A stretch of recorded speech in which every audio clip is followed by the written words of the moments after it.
अस्सलाम वालेकुम रहमतुल्लाहि बरकातहू। दोस्तों की हाल चाल है? ठीक हो? उम्मीद करने तुसी सारे खैर वाफियत दे नाल होवोगे। अल्लाह ताला तमाम नू अपने हिफ्ज़ व अमान दे विच रखे, आमीन सुम्मा आमीन। तो भाईओ अर्ज़ कर रहे सी हज़रत मूसा कलीमुल्लाह अलैहिस्सलाम और मलकुल मौत दे मुतल्लिक।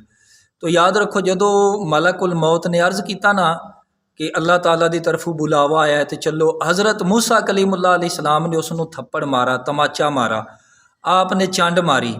अच्छा, और आप दा मारना जिहड़ा है ना, ये अदब सिखाने वास्ते है कि नबी दी बारगाह दे विच किस तरीके दे नाल आईदा है।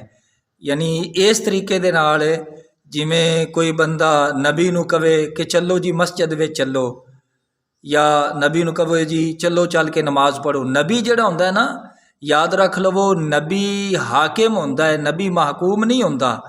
नबी हुक्म फरमांदा है, नबी नू अल्लाह तबारक व तआला इख्तियार अता फरमांदा है।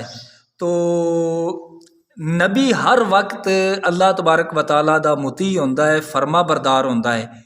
नबी सिर्फ अपने रब दा मुती ते फरमा बरदार हुंदा है, बाकी अल्लाह दी सारी मखलूक, अल्लाह दी सारी कायनात नबी दी मुती और फरमा बरदार होंदी है।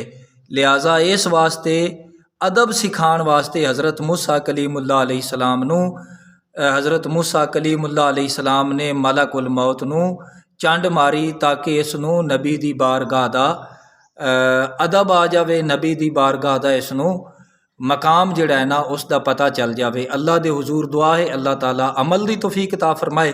मज़ीद इंशाअल्लाह इस बारे अगे तबसरा करते रहांगे। अल्लाह ताला समझण दी तौफीक अता फरमाए, आमीन बिजाहि नबी अमीन।